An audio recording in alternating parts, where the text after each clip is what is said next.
Hello everyone. Been a minute since I've done a long format video on here, and just wanted to say Happy New Year. It's been that long since I've done a long format video. Hope you all had a great New Year. We're almost halfway through January, which is crazy. But nonetheless, I just want to let you guys know that I've been working on a lot of builds, different styles of builds. One being this FMS FORD mud truck, I'm calling it, that I've cobbled up. It started off its life as really just parts, but originally it was the aluminum chassis that I purchased for my K5. I've done no upgrades. Yeah, I don't think I've done any upgrades to that. I planned on upgrading that, but once I received the aluminum chassis, I thought to myself, you know what, this is a one-piece deal. What is the point of upgrading this when I can just, you know, the one-piece chassis, that's a good start to build your own truck. So that's what I did. I had the K5 Blazer, and I preferred the Ford body. Not ever seeing the Ford Smasher body ever in my life. I just went on a whim. I brought it in, and you know, this truck, I had some big ideas for it, and once I received that body, I was like, oh no. In regards to the electronic speed control, for an example, I wanted to use the Hobbywing 1080 G2 for the on-the-fly drag adjustability. That in itself takes up quite a bit of room. The receiver for my FlySky G7P, I believe, is the radio. I can't remember now. 7-channel anyway. I'm using the FS7D receiver, so again, it takes up quite a bit of room. I wanted light controls for the headlights, signal lights. I know it's a mud truck. Doesn't really need signal lights. A lot of you guys, they don't like the signal lights. I like them myself. I think it adds to the realism of a build, and it's my truck. At the end of the day, it's my truck. So I wanted that, and so that created another problem, a light control, right? So that's why I went with the FS7D receiver. It includes light controller built into that receiver. You know, you get your headlights, you get your signal lights, you get your brake lights, tail lights or reverse lights, I can't remember, and then flashing lights. There's like 6 different options for lights. As you can see, I went with the headlights, wired up a light bar, got my signal lights front and rear. See if I can get out of this.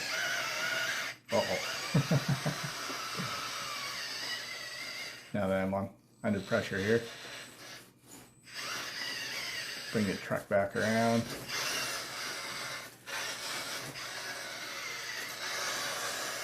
There you go.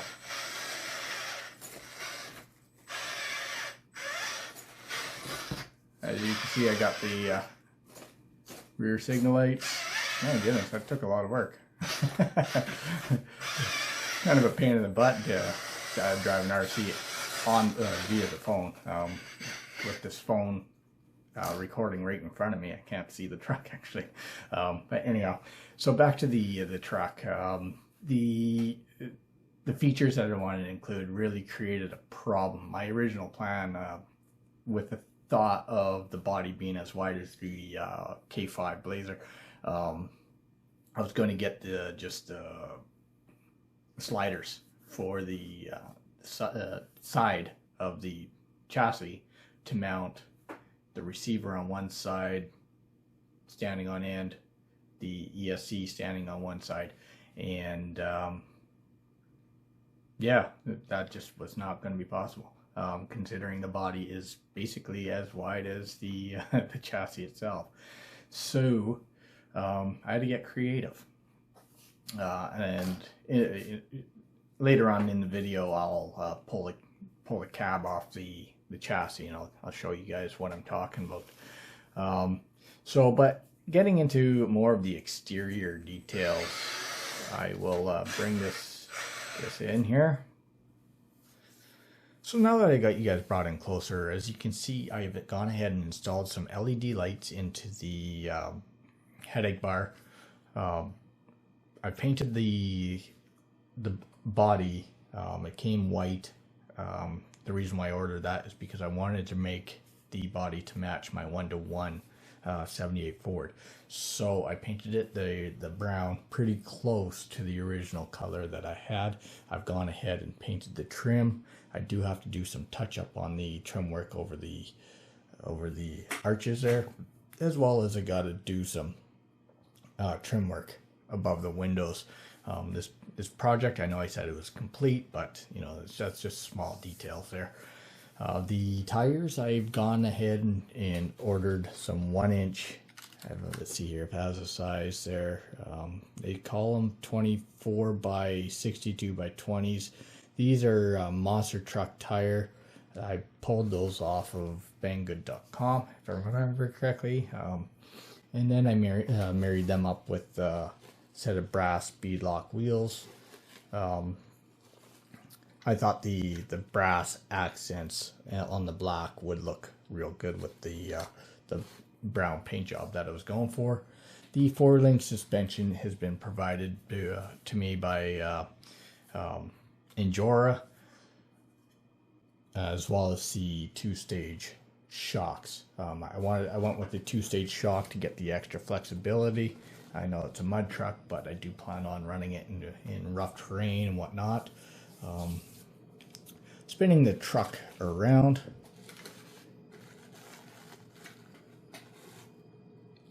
The servo steering is a Mias high-powered steering servo.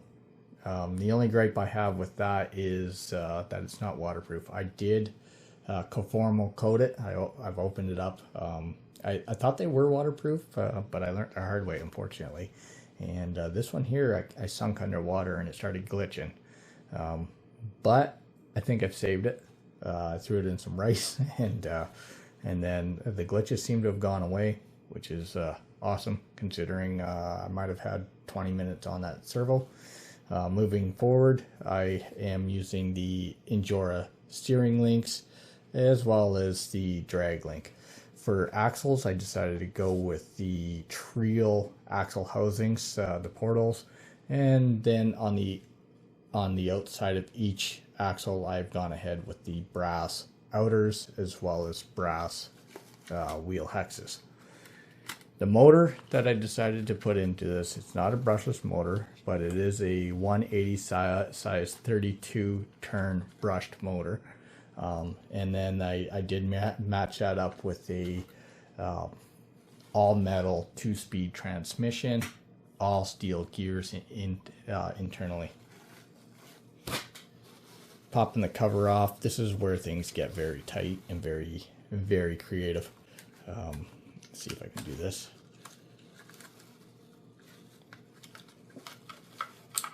As you can see, there's lots going on inside the shell. For the electronic speed control as well as the receiver, given the amount of volume that those took, like I said, I could no longer mount them on a slider. So I had to create a aluminum plate. What I did was I took a piece of L channel, and then I traced out the I took apart the transmission, and then I traced out the housing on one side of the L channel, and from there I drilled out the holes and whatnot, and then I bolted everything right up to the transmission itself. So now all the electronics sits within the cab of the truck. There's not much clearance for the electronics, unfortunately, to breathe, but it is what it is. You know, you're trying to cram all this stuff within this tiny body. It's just ridiculously challenging. I know there are smaller electronic speed controls out there. I know there are smaller receivers out there, but this is what I had, and this is what I wanted to use. If you happen to like this build and if you have any questions, please leave them down below. I will do my best to answer them in a timely fashion. If you want to see more content like this and you haven't subscribed already, please do subscribe. I look forward to seeing that number rise. And if that's not your thing, you know, that's okay too. Check back in the future there for other content. If you have any questions regarding how I put this thing together, what I would do differently, then you know, please leave that comment down below. And again, Happy New Year, guys. And I know it's late, but you know, it is what it is. Life goes on. Anyhow, thanks for popping by. Bye for now.